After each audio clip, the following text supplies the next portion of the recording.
choices, new players, new models of care. You know consumer first healthcare is everywhere. For us to build the future, to see what's new, we gotta look at the world from a different point of view.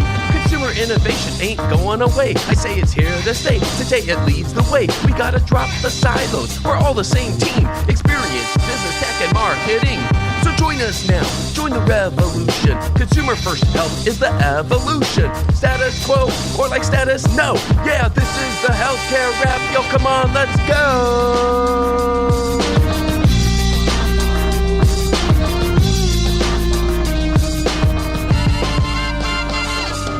Welcome back to the leading podcast about consumer innovation. I'm Jared Johnson, founder of Shift Forward Health, and here's what's going to go down today. We have the Flava of the week about Best Buy Health's year in review. Which of their highlights slipped under the radar in 2023, and what are they showing us by doubling down on home health and consumer wellness products?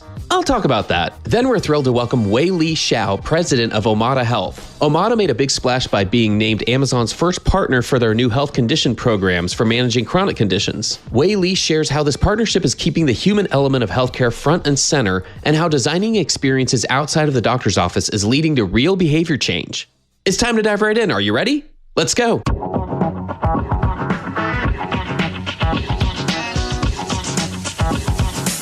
Flava of the week.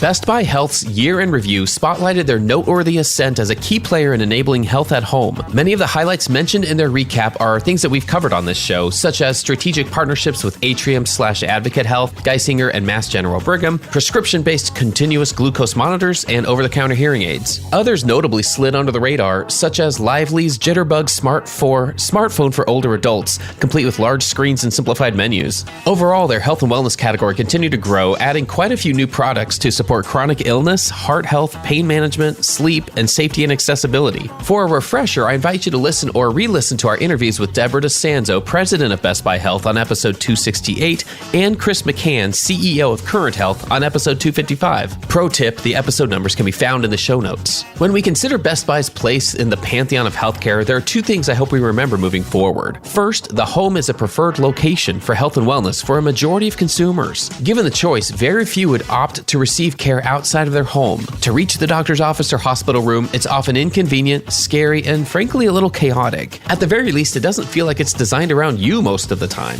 So, as consumer-minded innovators, how much are we factoring that in as we develop products and services? In a few minutes, you're going to hear Wei-Li Shao explain why designing around that desire to be cared for anywhere outside of the doctor's office is a key to health behavior change. Second, health isn't just health care. This is a good reminder for us. Consumer health products like Best Buy's menu of hearing aids and glucose monitors are integral parts of achieving better lifestyles for millions. And another reason why I'm paying attention to retail is for the way that they're starting to blur those lines of health and care. At the same time, they face an ongoing challenge of conveying the value of shopping wellness products at the store where they buy TVs and gaming systems. There are opportunities for improvement in store as well, at least with an N of 1. I know at least at my local store here in Glendale, Arizona, the health and wearable tech aisle feels a bit underwhelming. Just browsing the limited assortment and half-empty shelves, it was hard to know what I was looking at or how to shop the few products that were tucked away. So there is some work to do there. All that said, Best Buy is opening our eyes to what it looks like to enable care at home and blur the lines with consumer wellness products, and to me that's a great example of consumer innovation. Let's double down on what can happen outside of the doctor's office to lead us to better health, and see what happens when we design with those experiences at the center of everything. That's another way that we'll build the healthcare of tomorrow. And that's the Flava of the Week.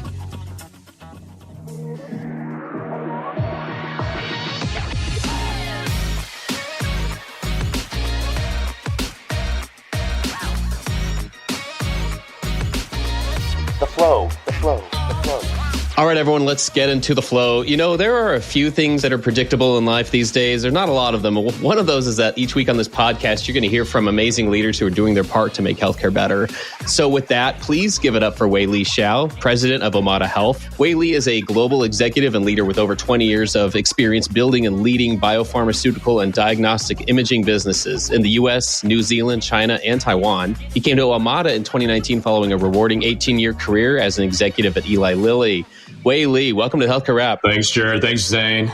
Pleasure actually to be here. Thanks for having me. Hey, thanks for being You got it. We're very excited to do this, and we kind of want to dig right in, but we do love to hear from our guests a lot, and they usually give us some great responses to this. I'd love to hear what you think. One question we start off with lately is a piece of career advice that has stuck with you over the years. It could be for any reason. It could be something that helped get you to a certain place, or just tell us a little bit about, what's a focus for you. Anything that has stuck out over the years to you. Piece of career advice. So I've received a lot, the beneficiary of a lot of feedback and things like that. The one I think about the most is actually the one I dispense the most, because it's kind of what I got earlier on. So over about 10 years ago, I was having kind of a tough time in the job and the career.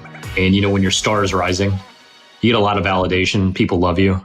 And it's like easy to convince yourself that you're awesome. And when something happens at work, maybe that wasn't planned, and your star starts to fall, people run for the woods. It gets to be really lonely. I had a situation like that over 10 years ago, and I was like, oh man. And then I was sitting down, having a drink with one of my really, really close friends and telling him about the situation. He comes to me, he says, Wei-Li, you're probably one of the brightest people I know. You're the best leader I know. This will pass. You just need to bet on yourself. And that stuck with me. And so I tell folks all the time, you got to bet on yourself, because if you don't bet on yourself first, why should anybody else? So that's like golden simple advice that I've gotten. And I've said that to so many people when they're going through tough times, and it seems to work. I love it. Well, I'll say that's way deeper than the career advice that I'm always going to give, is take all your vacation. You should do that too. You should do that too. Yeah, I absolutely finally started doing it. I love that too. And it applies everywhere. I feel like whatever level you're at, those moments can happen all along the journey. And we need to be able to have somebody be that mirror to take a look at ourselves. I love it. Let's dig in about Omada Health. Wei-Li, can you give us a layperson's description of who they are and how they work to make healthcare easier for everyday people? Yeah. So I think the best way to describe Omada in like just baseline terms is to maybe describe the problem statement in healthcare. There are so many, as you guys know. But when it comes to like chronic conditions like diabetes, high blood pressure, high cholesterol, right? These things unfortunately plague probably, about 60+% of American US adults today. Many of them, have more than 2 of these conditions, unfortunately. And when they go to the doctor, what happens is super predictable. The doctor with great intention says, hey, listen, care about you a lot. You need to do A, B, and C. You need to eat less. You need to eat better. You need to sleep. You need to get hydrated. You need to exercise. You need to move more. You need to do all these things. They give you a pamphlet and you leave. And they're like, hey, we'll see you in like 90 days or 6 months. And wink, wink, we expect you to be better. And of course, yeah, we all know, hit the replay button. We all know, unfortunately, what happens. And that's the problem statement.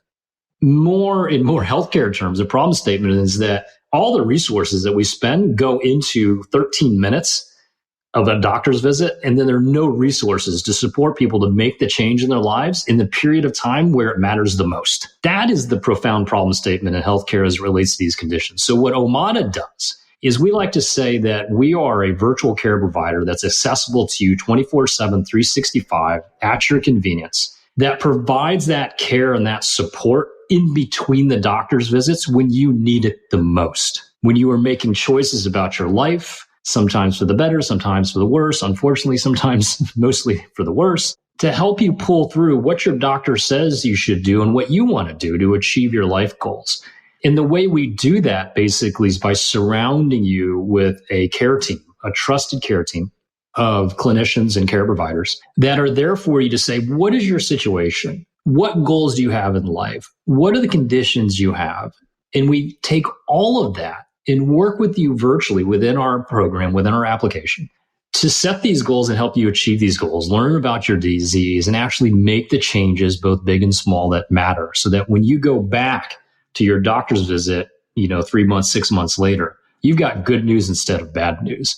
That's kind of in simple terms what we do. Now, there's a lot of evidence in there, evidence-based protocols, programs, all sorts of things that you would imagine would be there. That's basically the value we think we provide in the marketplace. It's outstanding. Well, here's why that's especially interesting to me is in light of the recent headline, this announcement of who Omada is partnering with. So that being Amazon announcing its new health condition programs in partnership with Omada. What can you tell us about that announcement? Let's recap what was announced out there. Yeah, so the recap on the announcement is that Amazon and Omada have entered into a partnership where right now the first and only kind of virtual care chronic condition management program on their healthcare marketplace. That really the premise of this whole thing is that Amazon has a galaxy-sized funnel. I'm an Amazon Prime member. Every one of your listeners probably is an Amazon member too as well. And the whole idea there is that oftentimes people that are on Amazon are wanting to address their health and make it better are searching for things in Amazon. Connected scale. Hey, listen, I need a new blood glucose meter. I need whatever. I need this new exercise thing. And the thesis of this is that if you're searching for that, you're expressing interest, motivation. You're probably expressing that I want to do something about my health. You're expressing a lot of things about intent. And with that intent, we believe it's almost like a sieve in the sense that if you're doing that, and by chance, if your healthcare provider or your health insurance and employer is covering Omada, boy, wouldn't it be great to get that connected scale for free through the Omada program, paid 100% by your health plan with $0 out of pocket? And on top of that, you get that virtual care persistently 24/7, 365 at a moment's notice at your convenience to support you with your goals than just getting a scale. So that's the general premise. And the reason we think it's going to work, and the preliminary data would suggest there's lots of interest, is that Omada has kind of reached this point. Last year, we enrolled cumulatively over 1 million members or patients into our chronic condition care management platform. And we're at a point now where 1 in 10 commercially insured adults in the United States have the Omada benefit already paid for, $0 out of pocket. And so think about the profound nature of that. You're walking down the street, busy street in Manhattan, let's say. You may pass 10 people inside of 10 seconds. One of them has the Omada benefit. And if 2/3 of Americans, have one of the chronic conditions we treat, but they don't know that for $0, you can get the Omada support to help you reach your goals and, help you become healthier, that is like a travesty. And so we're partnering with Amazon, and Amazon has a very similar mindset that, hey, listen, let's make people aware that they've got the benefit, $0 out of pocket, and that if they want the help, then they can get it. And so that's the basic kind of premise for it. It's incredible. Not even just the process of it, but the scale, I feel like, the way that it can work and for the number of people that it can work for.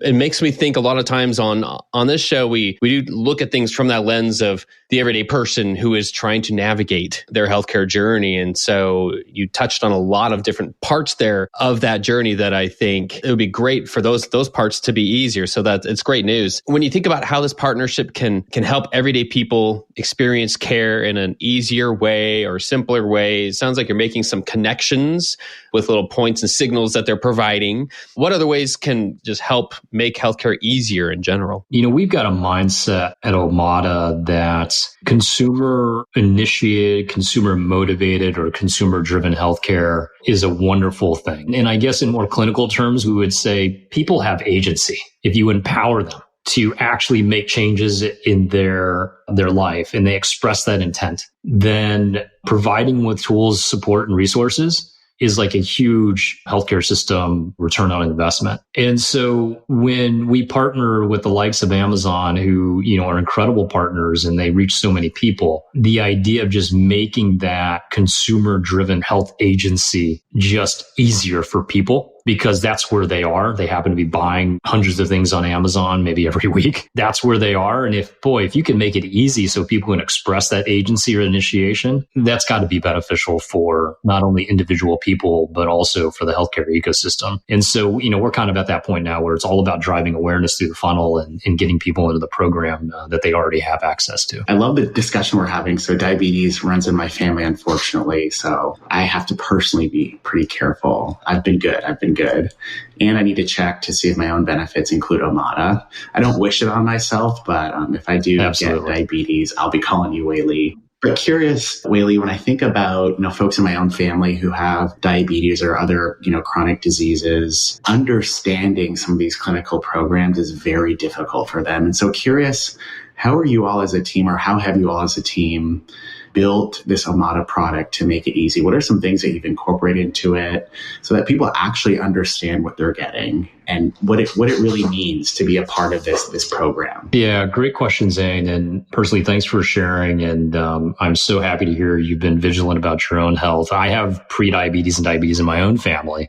And so I've also got to be vigilant about it as well. You're touching upon what I like to talk about and share with people, which is the care experience. Because if you think about the current care experience today, it probably doesn't even deserve time describing because everybody knows what it is. The contrast to that is what happens with Omada. And so basically, very, very briefly, what happens is we'll work with employers or health plans to make their members or their employees aware of the Omada benefit. And they'll then click on, let's say, an email or an ad or something like that. And they'll come into the Omada ecosystem, download the application. And that kind of starts a very, very, very different care experience than what you would experience in a doctor's office.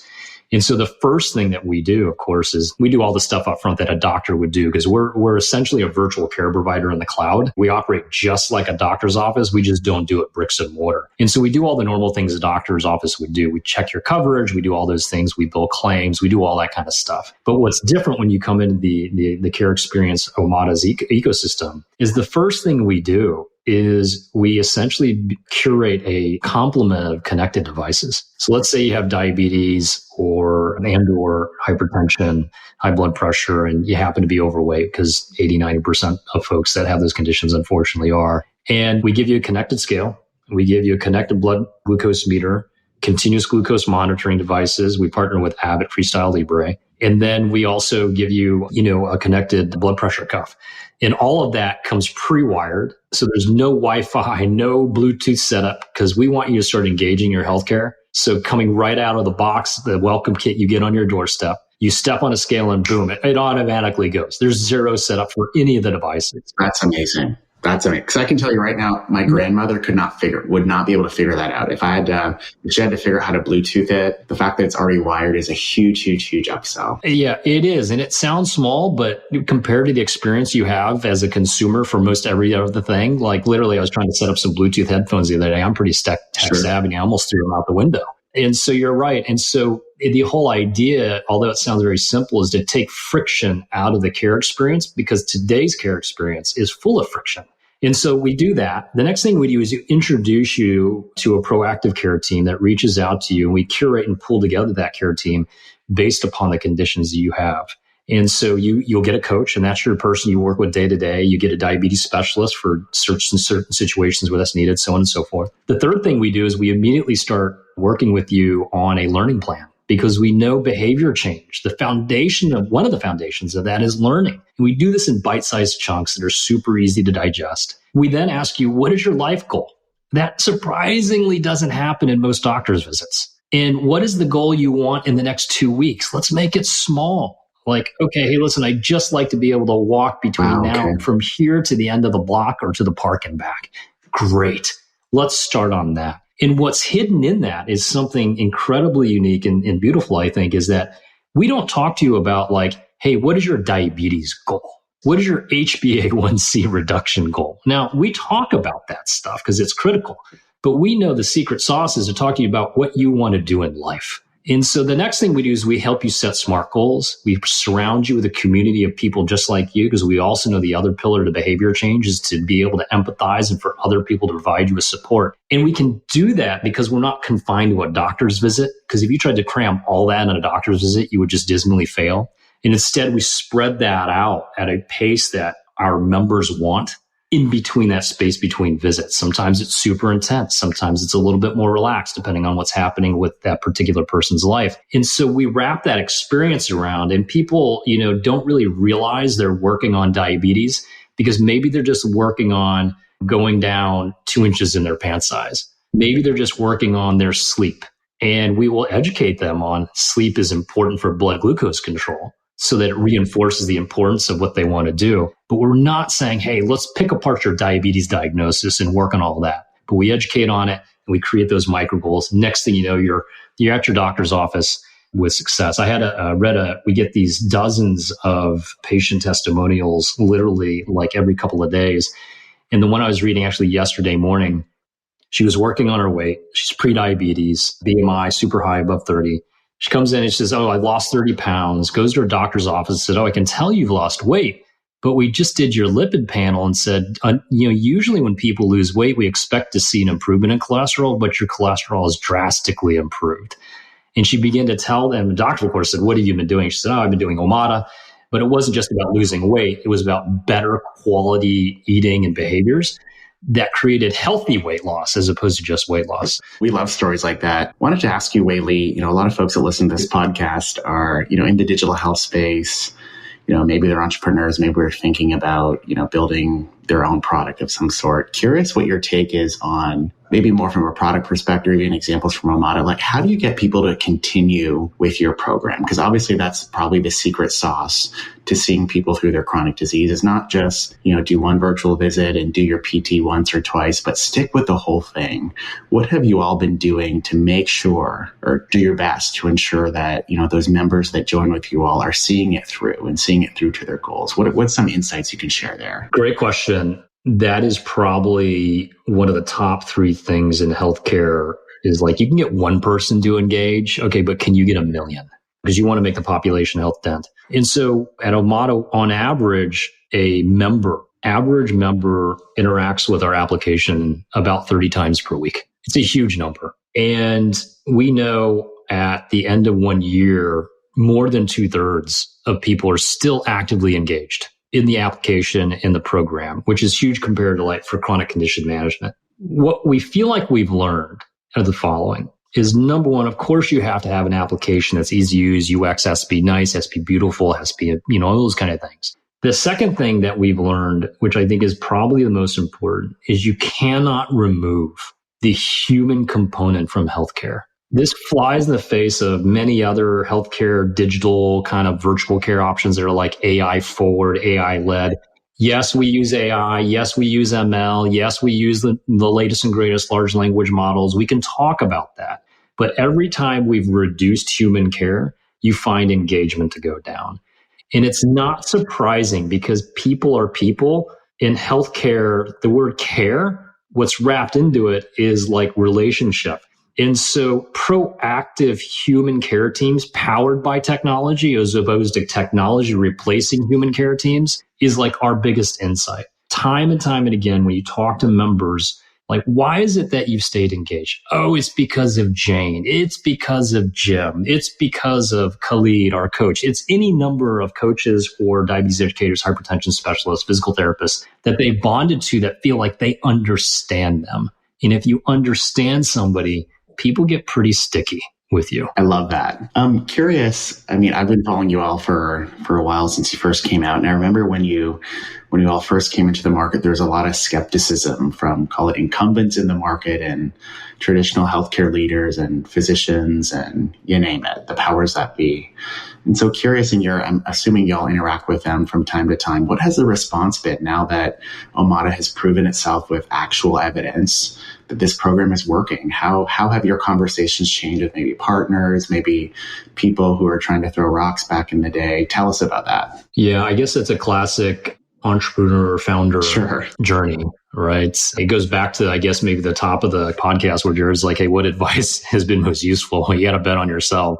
There's a degree of perseverance there in belief, irrational belief that's required to do this. But as we've made headway, like any other business that benefits from momentum, you have more and more partners that come to you. Maybe you have to work just a little bit less hard to get somebody interested, but you have to work equally hard to get the next customer. But I think that what's helped a lot is, we now have 29 peer-reviewed publications that take a look at the outcomes of our program, short duration, long duration, the ROI of our program.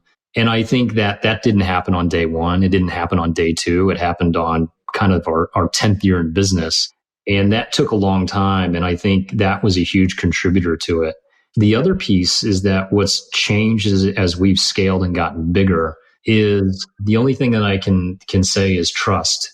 So healthcare, as you all know and everybody knows, is like a touchy space in the sense that, man, it's really hard to build trust and confidence in you as a provider but you could lose it in a day. Absolutely. And because we're dealing with like really, really important things, people's livelihood, people's health, and healthcare is a very serious business. And so the concept of apologizing for a quote unquote a return, doesn't exist in healthcare. You mess up once and it can be the end of your business. And so what I mean by that in terms of scaled trust, of course, we have all of the systems where high trust, SOC 2, NCQA accredited, URAC. I mean, we could list all the accreditations. That certainly helps. But what's changed in our business is that, we would contract with a health plan for like their employer segment. And they would look at it and evaluate it, and we'd perform a partner with them. We'd do well. And they would say, okay, listen, let's think about our this other book of business. And this would unfold like over 5, 6, 7 years period of time. What's changed for us now because of the evidence and scale, trust, and all that is we have more and more customers coming to us and saying, hey, let's not just use Omada for one of your condition states or one of our books of business. Let's open up all of our books of business. Medicare, commercially insured, fully insured. And then let's do it across the entire multi-condition platform. Because of that scale trust, I think people can go bigger with you. That's probably the biggest thing we've noticed. Well, on the topic of going big, maybe if we zoom out for a minute, curious to get your thoughts, Wei-Li, as someone who's not only worked for Omada, but been a healthcare leader, other places, and seasoned in this industry. Curious to get your take on where do you think the future of more consumer-centric healthcare is going? What do you see coming down the pipeline? What changes do you see coming on the horizon? What's some advice you'd give to other digital health leaders and even incumbent health leaders, given where you stand? So part of this is part our vision and part on trends, and that would certainly indicate as such. The consumer-centric, consumer-driven healthcare movements has been going on for a long time. As you all know, I used to work in the biopharmaceutical industry. And one of the things that we all know in the biopharma industry is, all those annoying direct-to-consumer ads that like populate your television and interrupt your television experience. They're all the same and they have names you don't understand. I still don't understand them either. They're like Ozempic. But basically, we know that if a person goes into his or her doctor's office and said, I saw this commercial, I want this drug, as long as it's for the right indication or right disease they have, they get it 75% of the time. Wow. Think about that. Now that explains why biopharmaceutical companies spend gazillions of dollars on direct-to-consumer advertising. I didn't know that. I'm just processing that stat as I sit here. Yeah. Wow. So the idea of consumer-driven healthcare has always been there, but it's like always been somewhat subterranean. And being an ex-pharmaceutical executive his team has produced these commercials. We know this data very, very well. And the reason I bring that up is less about kind of like the inside of pharma companies, but it's more about this consumer-driven movement has been there all along. People want agency. But it's hard to have agency in an opaque system that is fragmented, complicated, that you don't understand. Impossible to have agency. And so the future of consumer-driven healthcare is all about extending agency. It's all about how do you put things conveniently, like the Amazon news we have, in somebody's day-to-day work naturally and make it easy for them to take an action as opposed to 50 actions that are so annoying and so complicated. Like, hey, am I qualified for this? I got to call HR. I got to go on my benefits portal. I got to call my insurance company. That erodes people's agency, which is the exact opposite of what the healthcare system wants.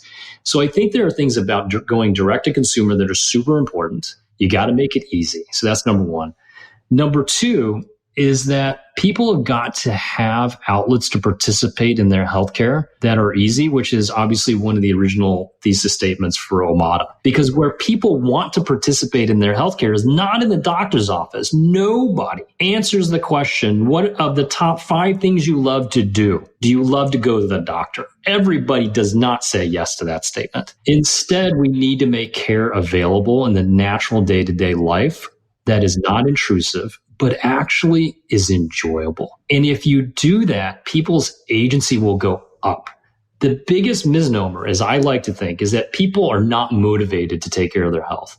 I actually think they are motivated to take their health. But when you ask them to take care of themselves, but when you ask them to take 50 hard steps in a complex system, of course they're not going to do it. But if you give them the tools on a day-to-day basis, which is why this persistent level of care in between doctor's visits is so important, in a way that they want it and the way they want to receive it, I do think then people will become consumer-driven advocates of their own health. And so the next time, instead of asking always for that drug from the commercial, they'll say things like, hey, what's the next thing, Dr. Johnson, you want me to work on? What's the next thing that will get me off of this drug? And then that's a real conversation they can work on with their kind of in-between visit care. I feel like I'm full of hope. It's not every day that we talk to healthcare leaders who aren't. So many leaders today are anxious, afraid for the changes that are coming. But so far, your talk track has been very hopeful, and I feel fantastic, like I've been to church or something. So thank you for that. Well, I have nobody's ever said after talking to me they felt like they've been to church in a positive way. Breaking news on Healthcare App. That's right. Yes. Wei-Li, one other thing I'd love to just ask you is related to the types of everyday people we were just mentioning who, if they were given the agency, if they felt empowered, that they would feel more in control of navigating their healthcare journey. What message do you have for people who aren't there, who don't feel like they're in control, like that they know how to navigate their own health and wellness, and they're struggling with that? They haven't had the experience they desire. It hasn't matched their expectations. What message do you have for consumers in that situation? Oh man, isn't that the question? I can only go off what we think we've learned while we've been delivering, care and supporting people on their journeys. I would say number one, maybe in no specific order. The first one is doing things by yourself is really hard. I don't care how motivated you are, how good you are, doing things by yourself is really, really hard. So taking a step to find a partner in crime against your health, a community, I think is a really important step, not only for your mental health, but just to help you not feel like you're alone and to have somebody to empathize with that sometimes can hold you accountable when you need it, just a little bit. That could be your partner. It could be one of your children. It could be a best friend. It could be virtual. It doesn't even have to be in person, but finding some sort of community that will help you exercise your own agency. So that's number one. Number two, I would say is you got to look at this as I don't need to take all the steps by myself. I just need to take the first one. And that transcends into a number of different things, one of which is like set small goals, not big goals. I like to tell folks just generally in life that whatever your big goal is, great, you should have those. In fact, they should be bigger than what you think you can achieve. But the goal you set for tomorrow or next week should be small, and it should be actually smaller than you think you can achieve. So it's like the opposite.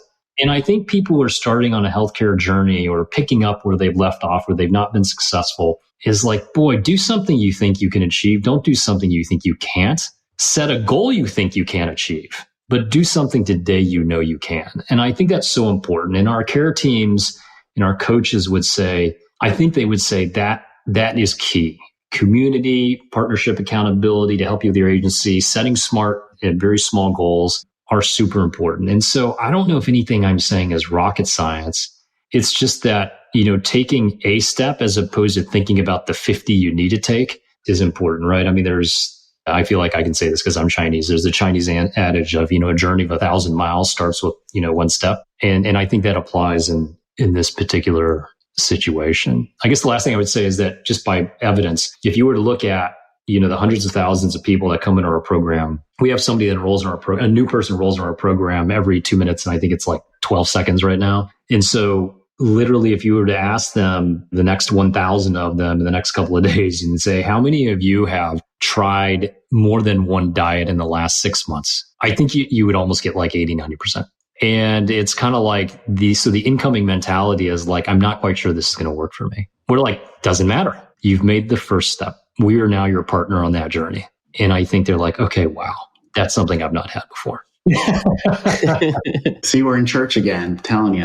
It is, and that really is a perfect place for us to wrap here. I want to thank you so much for giving us so much to think about and so much hope. It's true. It's true. The more we speak with those who are very conscious and aware of what the actual healthcare journey is for one person and understands how we address that. I mean, that's what we've been focusing on this whole time. The more we hear that, and that's part of the conversation, the the more hope I feel every time. And so I just think that that's been a fabulous part of the conversation here, and really want to thank you here. With that, that's a wrap for this episode. We really want to thank Wei-Li Shao for speaking with us from Omada Health. Thanks so much for joining us today. Thank you guys so much for having me. I've enjoyed the conversation, and you guys had some amazing questions. So thank you. Thanks for tuning in. If you like what you heard, please spread the word. Tell your colleagues to tune in for all the awesomeness, then leave a review on Apple, Spotify, or wherever you listen. This show is produced by Shift Forward Health, the channel for changemakers. Subscribe to Shift Forward Health on your favorite podcast app, and you'll be subscribed to our entire library of shows. See our full lineup at shiftforwardhealth.com. One subscription, all the podcasts you need, and it's all for free.